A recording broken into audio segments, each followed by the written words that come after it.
Welcome to Antalya.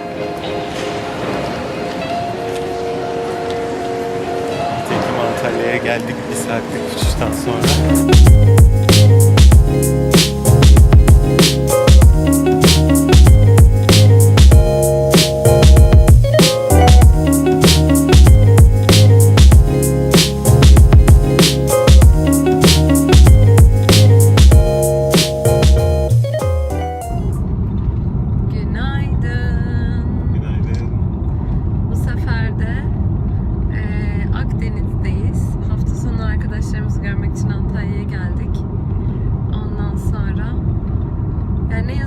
Arkadaşlarımız, yani yanında misafir kaldığımız arkadaşlarımızın talihsiz bir şey oldu. Onların Çorum'a gitmesi gerekti. O yüzden evlerini bize bıraktılar, sağ olsunlar. Biz de hafta sonu hazır buraya gelmişken, hem de Akdeniz'e yıllar sonra ilk kez gelmişken değerlendirelim dedik. Hava da çok güzel. O yüzden bugün nereden? Akdeniz Üniversitesi'nin olduğu taraflarda kalıyoruz. Oradan şeye gidiyoruz. Adrasan'a kadar gidiyoruz. Hatta çok da kalmadı yolumuz. Adrasan'a gideceğiz.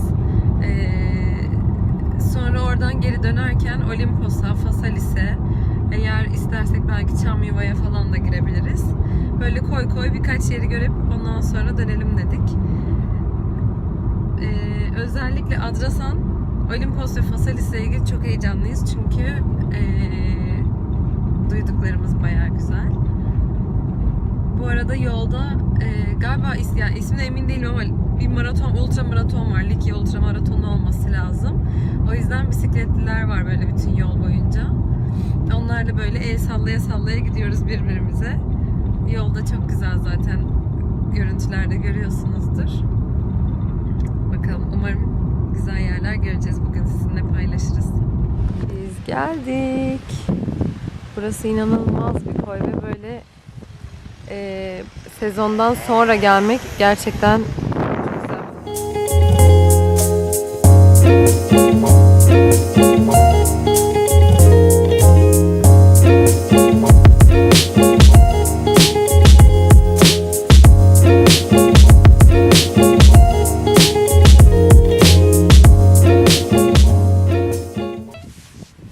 Çok güzel.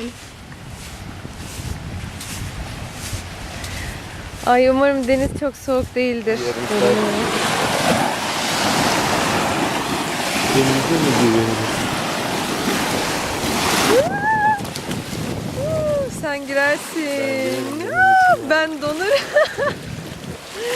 Çok yaşa, çok değişim ya.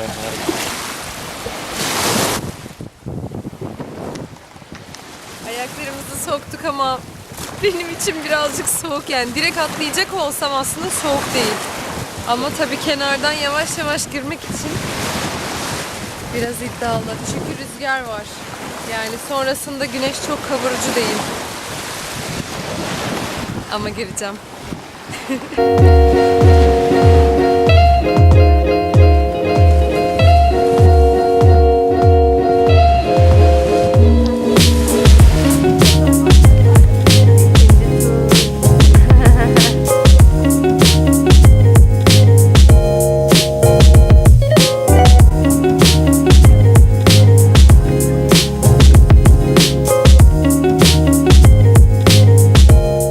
Phaselis'e tekrar geldik çünkü dün hastaydım ve ben burada denize girememiştim.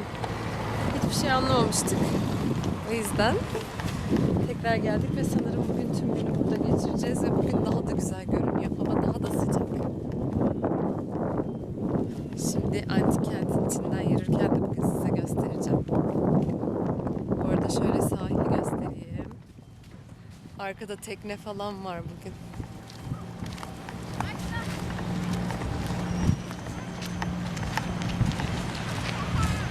Yani kamera gerçekten burayı doğru düzgün göstermeye yetmiyor. Şunun güzelliğine bakar mısınız?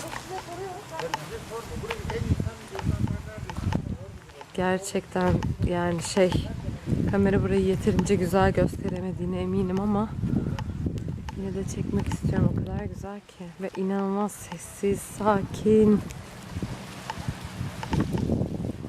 Burası ilk Girişte ilk karşınıza çıkan koy. Şimdi biz diğerlerine de gideceğiz. Hazır mısınız? Yarımada'nın yani Phaselis Antik Kenti'nin olduğu böyle bir yarımada gibi bir alan var.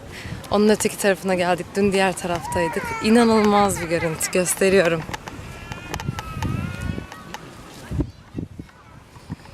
Harika değil mi?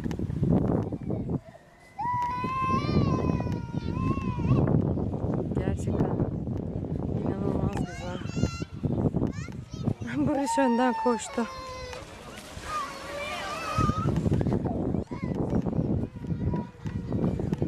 Çok güzel. Diğer taraf küçük küçük çakıllar vardı. Bu tarafta tamamen kum.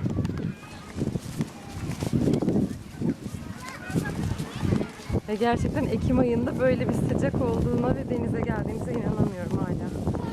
Ağaçlar çok güzel.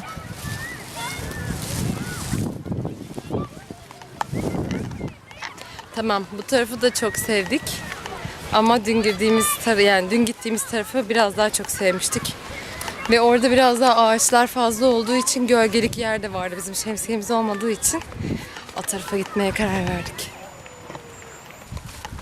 İşte burası da dün bizim ilk girip çok sevdiğimiz alan. Ve bayağı gerçekten antik kentin içinden geçerek ulaşıyorsunuz.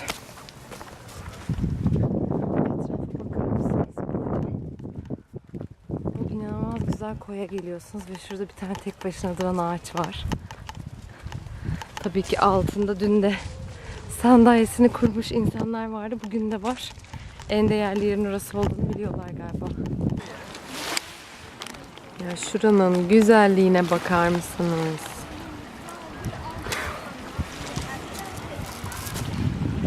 Bir de şunun şirinliğine. Şurası efsane güzel. Yerler böyle ufak ufak. Çakıl. Keşke GoPro'muz olsaydı suyun içini çekerdik ama getirmemişiz. Hiç tahmin etmedik bu kadar güzel yerlerle karşılaşacağımızı.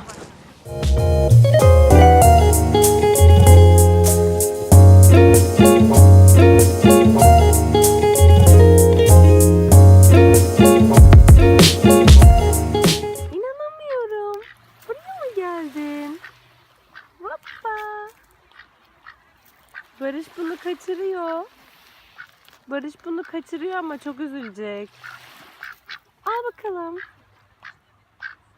Al bakalım. Bunu da istiyor musun? İnanamıyorum. Afiyet olsun Daki.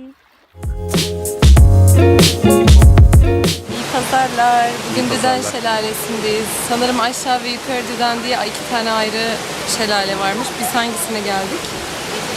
Biz şehir içine yakın olana geldik. Şehir içine yakın olan bir tanesine geldik. Güzel.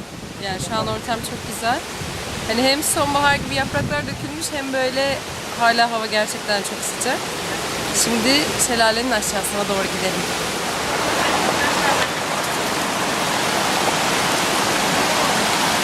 Böyle küçük paketler, sokaklar.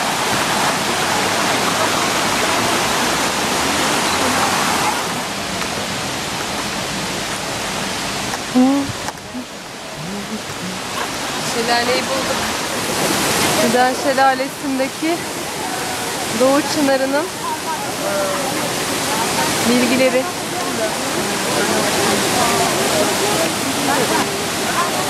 Ya bu arada kamera gerçekten buranın renklerini güzel göstermeye yetmiyor.